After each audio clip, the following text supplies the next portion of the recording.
Hola amigos. ¿Están listos para una historia que los va a dejar con la boca abierta? Porque hoy vamos a hablar de uno de los secretos más oscuros de la política mexicana. Si les gusta el contenido explosivo, controversial y lleno de revelaciones impactantes, denle like a este video ahora mismo y suscríbanse al canal porque lo que van a escuchar hoy es absolutamente increíble. Enrique Peña Nieto, un nombre que conocemos todos, pero ¿sabían que detrás de esa sonrisa presidencial se esconde una historia de traición, infidelidades y una muerte muy sospechosa? Sí, amigos, hoy vamos a desenterrar la triste noticia que cambió para siempre la vida del expresidente mexicano. Mónica Pretelini, su primera esposa, murió en circunstancias que hasta el día de hoy generan escalofríos.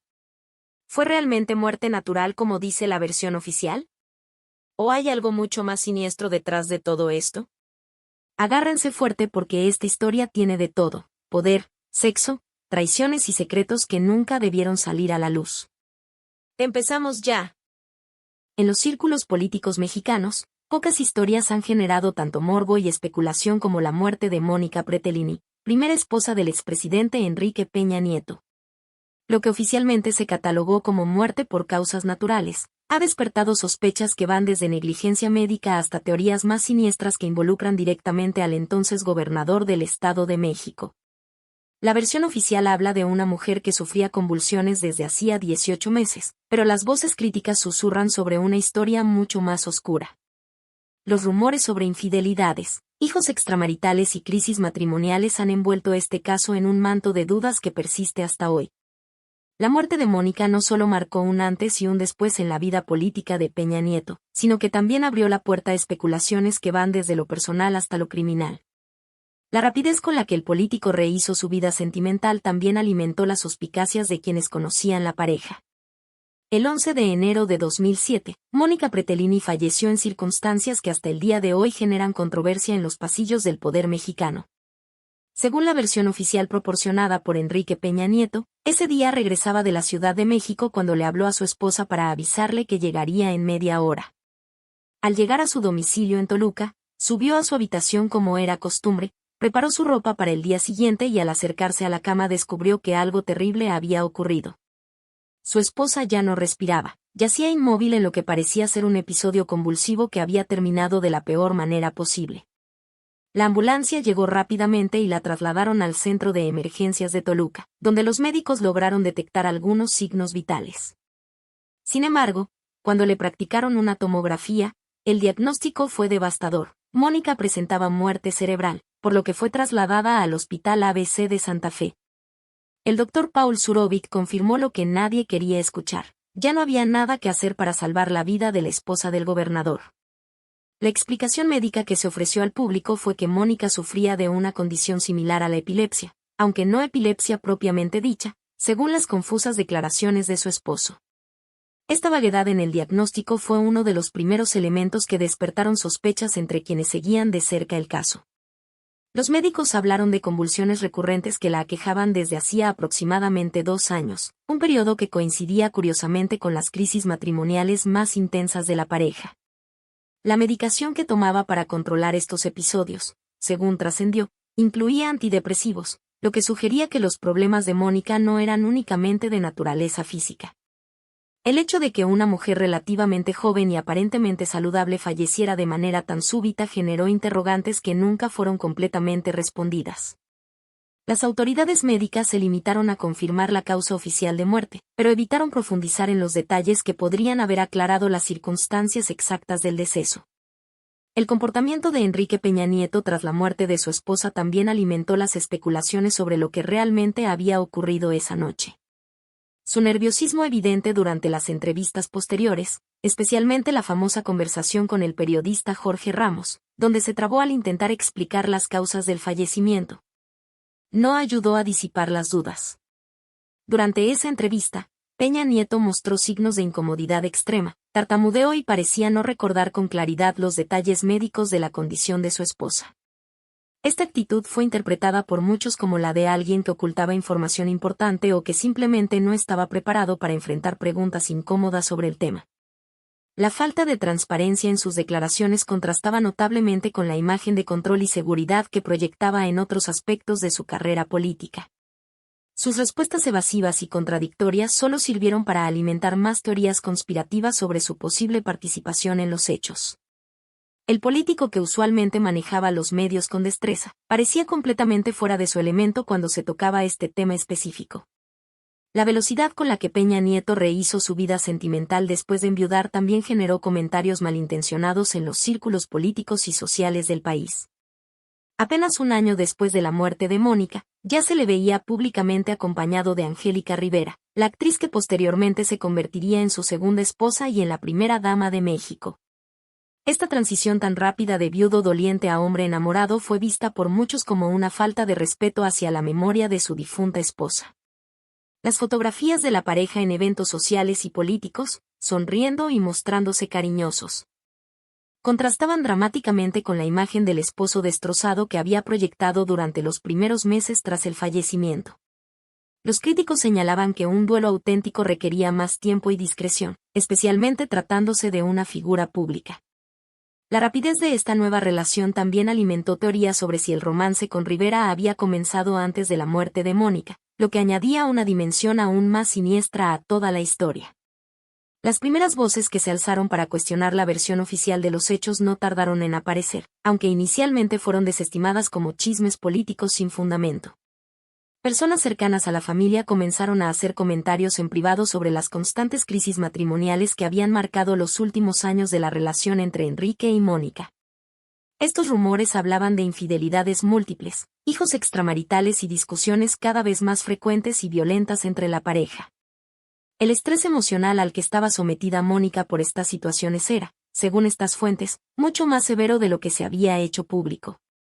Algunos allegados sugerían que la medicación que tomaba no era solo para controlar convulsiones, sino también para manejar estados depresivos severos causados por la situación matrimonial. La presión de mantener una imagen pública perfecta mientras su vida privada se desmoronaba habría llevado a Mónica a un estado de fragilidad emocional y física extremo. Estas voces, aunque inicialmente marginales, comenzaron a ganar fuerza conforme más detalles sobre la vida privada de la pareja salían a la luz. El contexto político en el que ocurrió la muerte de Mónica también debe ser considerado para entender la magnitud de las sospechas que se generaron. Enrique Peña Nieto se encontraba en pleno ascenso político, consolidando su imagen como el futuro presidente de México. Su carrera no podía permitirse escándalos que empañaran su reputación o que pusieran en riesgo sus ambiciones presidenciales. En este sentido, la muerte de una esposa que potencialmente conocía secretos comprometedores sobre su vida privada podría haber sido vista como una liberación más que como una tragedia. La maquinaria política del PRI necesitaba un candidato sin manchas evidentes, y los rumores sobre infidelidades y comportamientos irregulares no encajaban con el perfil presidencial que se quería proyectar. La vida matrimonial de Enrique Peña Nieto y Mónica Pretelini estuvo marcada por una serie de infidelidades que se convirtieron en secretos a voces dentro de los círculos políticos mexiquenses. Lo que había comenzado como un romance de cuento de hadas en los exclusivos salones del Mesón del Caballo Bayo, se transformó gradualmente en una pesadilla de traiciones y humillaciones que Mónica tuvo que soportar en silencio por el bien de la carrera política de su esposo. Las primeras infidelidades se remontan a los años en que Peña Nieto comenzaba a consolidar su poder político en el Estado de México. Aprovechando los contactos familiares y las oportunidades que le brindaba su posición como funcionario público. Estas aventuras extramaritales no eran simples deslices ocasionales, sino relaciones prolongadas que resultaron en consecuencias que cambiarían para siempre la dinámica familiar. La primera de estas relaciones paralelas fue con Maritza Díaz Hernández, una funcionaria de la Secretaría de Finanzas del Estado de México que trabajaba bajo la protección política de Arturo Montiel Rojas, tío del propio Peña Nieto.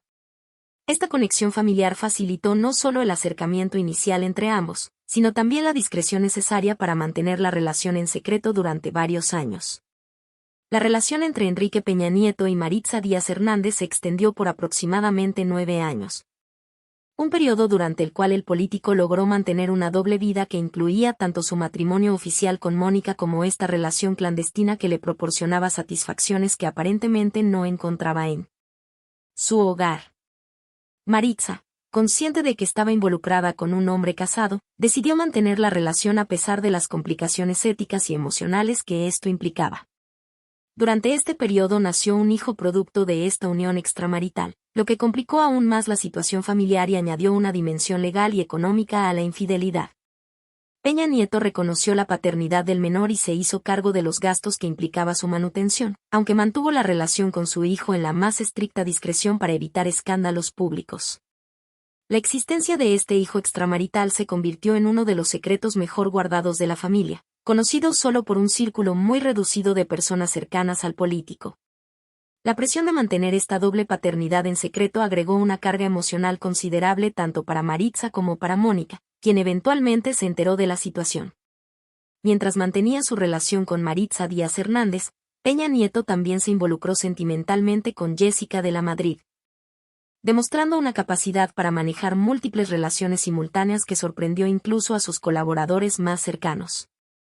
Jessica, quien provenía de una familia acomodada y tenía conexiones en los círculos sociales más exclusivos del país, representaba para el político una oportunidad de ampliar su red de contactos mientras satisfacía sus impulsos extramaritales. Esta segunda relación paralela también resultó en el nacimiento de un hijo, lo que significaba que en un periodo relativamente corto, Peña Nieto había procreado 2 hijos fuera de su matrimonio con mujeres diferentes.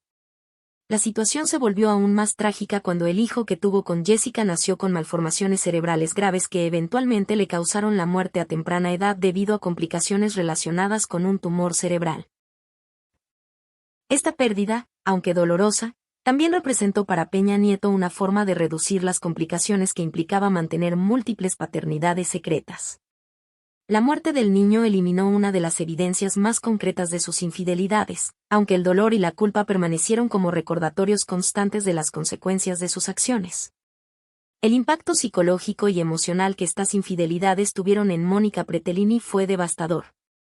Aunque ella se esforzó por mantener una fachada de normalidad que protegiera tanto su dignidad personal como la carrera política de su esposo. Como esposa de un político en ascenso, Mónica entendía que los escándalos personales podrían arruinar las aspiraciones presidenciales de Enrique, por lo que tomó la difícil decisión de soportar las humillaciones en silencio. Esta decisión, aunque comprensible desde una perspectiva política, tuvo consecuencias terribles para su salud mental y física. Los episodios depresivos comenzaron a manifestarse con mayor frecuencia, requiriendo medicación especializada que incluía antidepresivos y ansiolíticos que afectaban su estado general de salud.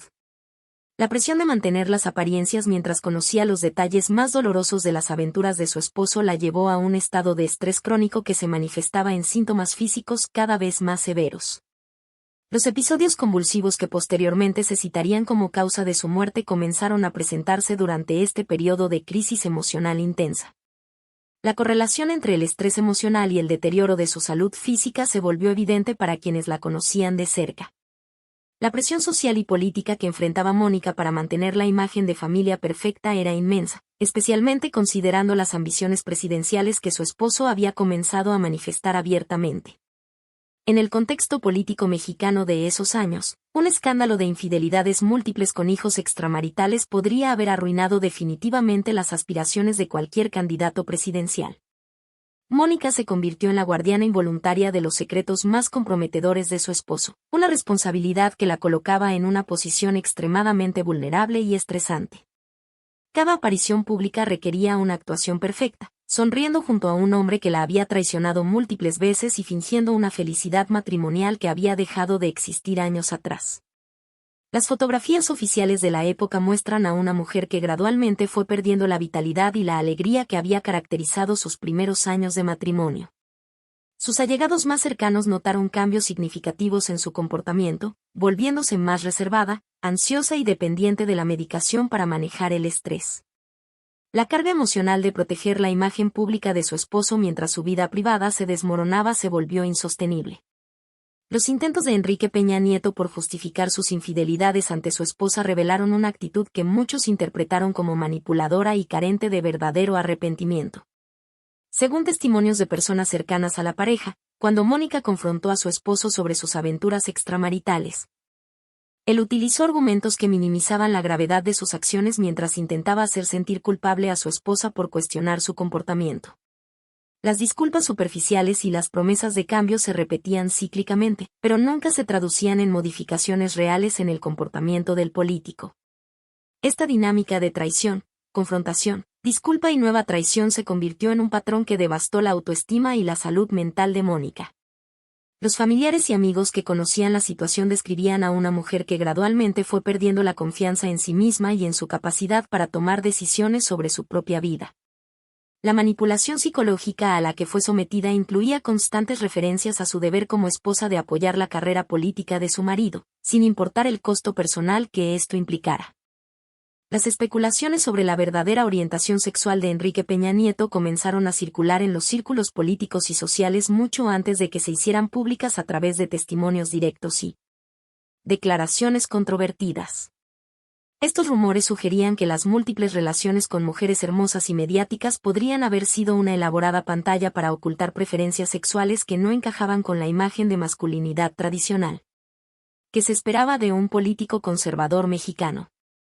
La teoría de que Peña Nieto mantenía relaciones homosexuales clandestinas mientras proyectaba una imagen heterosexual pública ganó fuerza cuando se analizaron patrones en sus relaciones sentimentales que parecían más calculados que genuinos.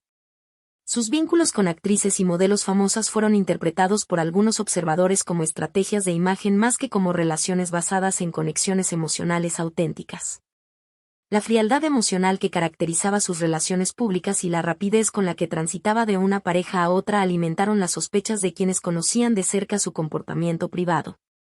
Estos rumores se intensificaron cuando comenzaron a surgir testimonios de personas que afirmaban haber tenido encuentros íntimos con el político, revelando una dimensión oculta de su personalidad que contradecía completamente su imagen pública. El testimonio más explosivo llegó en 2013 de la mano de Agustín Estrada, un joven que afirmó públicamente haber mantenido una relación sentimental y sexual con Enrique Peña Nieto durante varios años. Las declaraciones de Estrada no solo confirmaban las sospechas sobre la doble vida del político, sino que también proporcionaban detalles específicos sobre la naturaleza clandestina de estos encuentros y las medidas extremas que se tomaban para mantenerlos en secreto. Según su testimonio, Peña Nieto era extremadamente cauteloso respecto a dónde y cuándo se llevaban a cabo estos encuentros, prefiriendo siempre lugares bajo su control donde pudiera garantizar la discreción absoluta. La relación, según Estrada, se caracterizaba por la paranoia constante del político sobre la posibilidad de ser descubierto, lo que creaba una atmósfera de tensión y secreto que afectaba la naturaleza misma de la relación.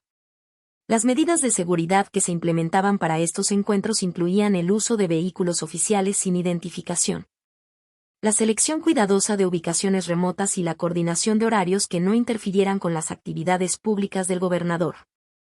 Esta elaborada logística del secreto revelaba la importancia que Peña Nieto daba a mantener oculta esta faceta de su vida personal.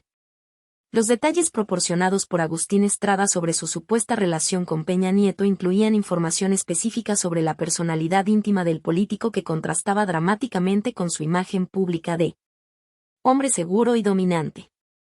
Según su testimonio, en la intimidad Peña Nieto mostraba una vulnerabilidad y una necesidad emocional que mantenía cuidadosamente oculta en sus interacciones públicas. Esta dualidad entre la persona pública y privada era, según Estrada, una fuente constante de conflicto interno para el político, quien vivía en terror constante de que su verdadera naturaleza fuera descubierta por sus colaboradores, su familia o los medios de comunicación. La presión de mantener esta doble identidad había generado en Peña Nieto patrones de comportamiento que incluían episodios de agresividad cuando se sentía amenazado y periodos de depresión cuando la carga del secreto se volvía abrumadora. Estrada describía encuentros donde el político expresaba su frustración por tener que vivir una mentira constante, pero al mismo tiempo su determinación de hacer cualquier cosa necesaria para proteger su carrera política. Esta descripción pintaba el retrato de un hombre atrapado entre sus impulsos auténticos y las demandas de una sociedad que no estaba preparada para aceptar la diversidad sexual en sus líderes políticos. La supuesta relación entre Peña Nieto y Eduardo Verástegui, el actor y activista conservador, añadió otra dimensión a los rumores sobre la vida sexual secreta del político. Aunque ambos negaron categóricamente cualquier tipo de relación romántica, las especulaciones se intensificaron después de que fueran fotografiados juntos en múltiples ocasiones, incluyendo viajes en el avión presidencial y encuentros privados que no tenían explicación oficial. La ironía de que Verástegui fuera conocido por sus posturas conservadoras y su promoción de valores familiares tradicionales no se perdió en los observadores que seguían estos rumores. Las fotografías que circularon mostraban una comodidad y familiaridad entre ambos hombres que iba más allá de una simple amistad profesional o política. Los gestos, las miradas y la proximidad física que se observaba en estas imágenes fueron interpretados por algunos como evidencia de una relación más íntima. La negativa de ambos a abordar directamente estos rumores y su tendencia a evitar preguntas específicas sobre la naturaleza de su amistad solo sirvió para alimentar más especulaciones. Los viajes conjunto al Vaticano y otros eventos internacionales fueron vistos como oportunidades para mantener encuentros privados lejos del escrutinio de los medios mexicanos. El momento más dramático en esta narrativa de secretos ocultos llegó cuando Agustín Estrada afirmó que Mónica Pretelini había descubierto a su esposo en una situación comprometedora con él, lo que habría desencadenado la crisis final que llevó a la muerte de la primera esposa del político.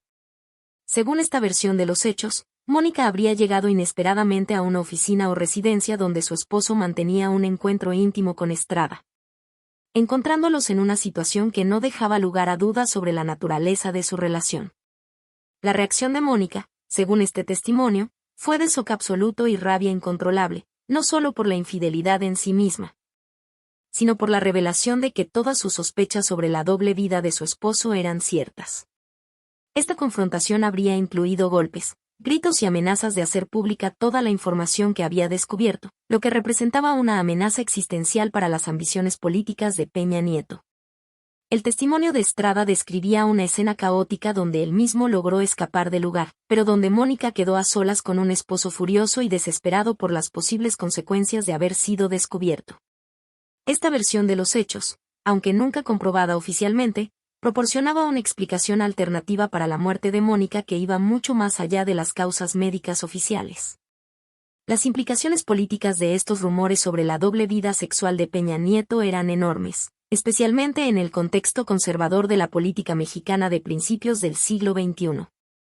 Un escándalo de esta naturaleza no solo habría destruido sus aspiraciones presidenciales, sino que también habría representado un golpe devastador para el PRI, partido que había invertido enormes recursos en construir la imagen de Peña Nieto como el candidato presidencial ideal.